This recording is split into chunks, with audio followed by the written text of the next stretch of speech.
Alright guys, welcome back. So I had two events over the past weekend. There was one where it was like a tin tournament, like a case tin tournament, and then there was the regionals the next day. The the case tin tournament did pretty good because I ended up making the top four. The deck functioned in a way where I just came to terms with, okay, well, the main strength of the deck, right, is if we go first, we all right win, but we need to be consistent enough to, if given the chance, perform, right, show up. And if post game one, then we decide accordingly based on the matchup, and it worked fine at the 10 case tournament.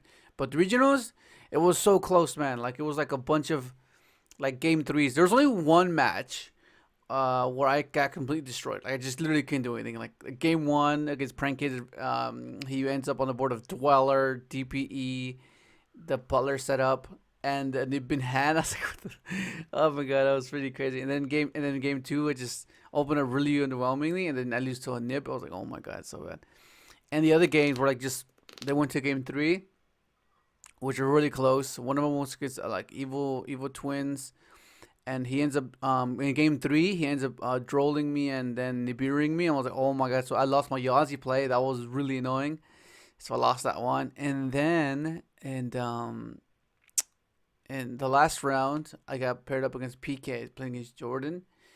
That was a really close game. Game one, oh my god, he freaking outplayed me hard. So game one, I resolved Speeder, and he doesn't nib there. I was like, okay, so he doesn't have nib. So then I go for the Liberian play. Then I go effective. I keep comboing off, and then when I use the Stardust effect, then trigger trail, and he goes, okay, on that. I was like, on that? What do you mean on that? And then he goes, the beard. I was like, what the fuck? I was like, why would you not? Oh my god! I mean, unless he had like Veiler as well to stop the negate.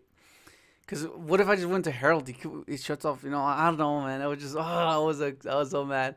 And then game two, I go first again, and I was not gonna fall for it. I went straight up into the Crystal Wing. I was like, no way. And then game three, what happens? Game three, I nib him, and he ends on like just a pass, and he has like, I don't know, I can't remember what he has, but I end up playing around the nib. I just end up going like Herald Baron or something like that with it was like a Walker play. It was insane. But let me just show you the deck list because it was so frustrating. So first off, of course you have your three Stardust Synchron, right? And then your three Junk Synchron.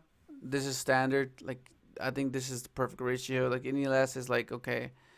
It just I don't know. Just I'm not sure. Triple Caligo. This pairs with your Junk, right? Then of course you have your Doppel, the MVP of the deck. It lets you play past Nibiru, on top of having the Mare play, which is huge, right? And then you have your Converter, your more consistency cards. It lets you set up your Stardust Synchron Engrave. So like you pitch these two together, add your Junk, right? Summon Junk, attempt to revive this. They gate a Railer or whatever. I don't know. Tribute to start the Junk Synchron, trigger the Doppel, and pop off that way. Just consistency. It's really good. Back to Taking for Tuner is amazing as well. And this is basically Stardust Synchron's Caligo. So basically, this is meant for these are meant to be together, and these two are meant to go together, and it's just so good. The fact that you can go summon, effect, search illumination, special disc, go speeder, and then do the trail play. Like it's just so good. Like it's just really really good. And then top decking it lets you have Marcher and Shaman plays, which comes up a lot. And of course you have Dawnwalker. It was amazing all weekend. Like this was just perfect. For what it provides for the deck, it's just amazing. It's just really good, especially if you pitch it with the Yugioh. And of course everyone's freaking least favorite friend. Like oh my god, I hate this card. At the Twin tournament, it just wasn't coming up. I was like, oh, you're being good today, dude. Okay. And then yesterday, I want to come out now. I want to. No, oh my god, just stay in the deck, man. It's so annoying. Then of course you have your Mare, and then your Yugioh. This and Dawnwalker is amazing. Like go, Dawnwalker. Not this guy.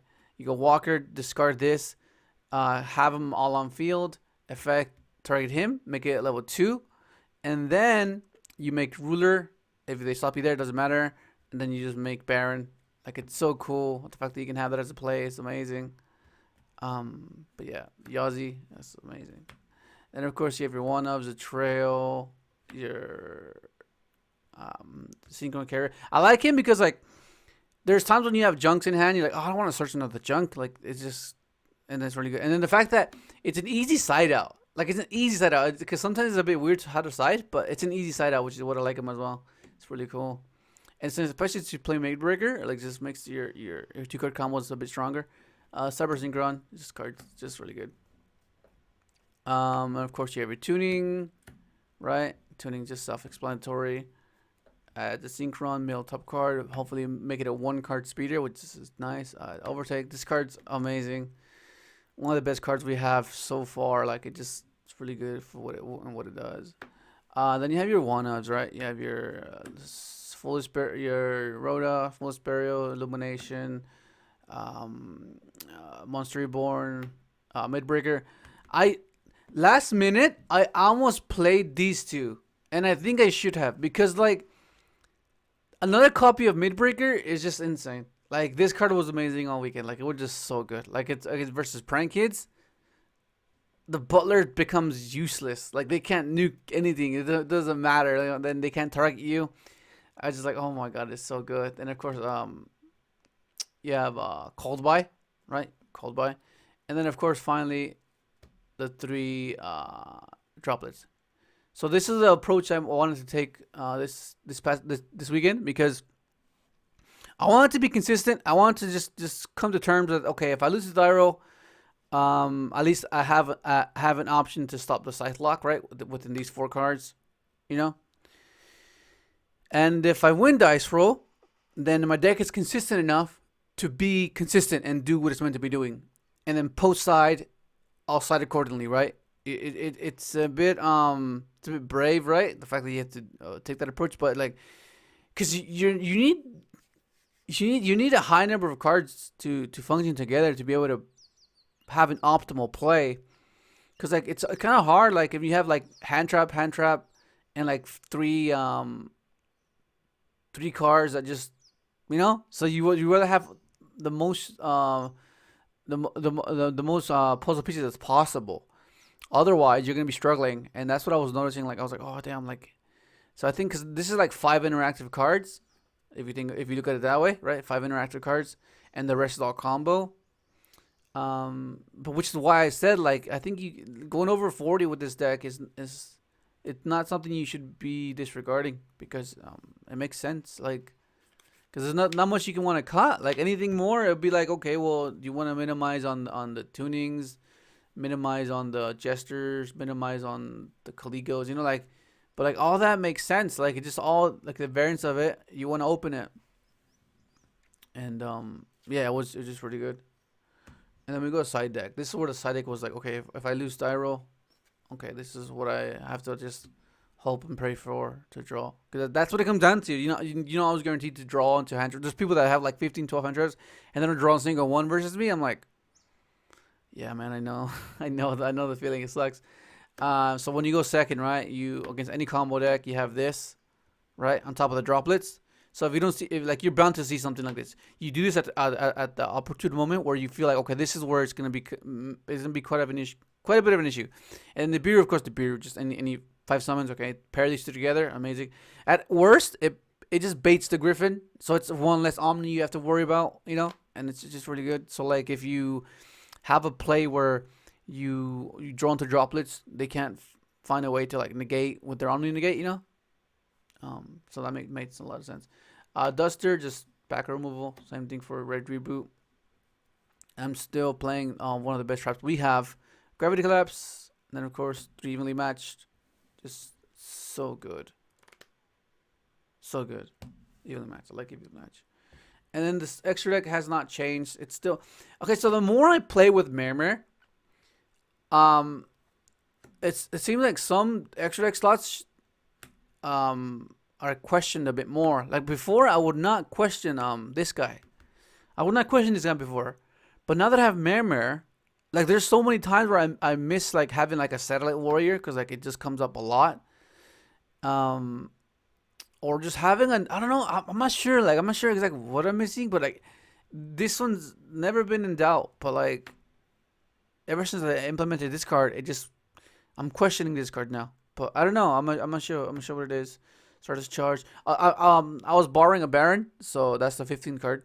Stardust Charge, Librarian, Junk Warrior, Junk Speeder, and of course, like your little synchro climbing guys. You climb on these guys.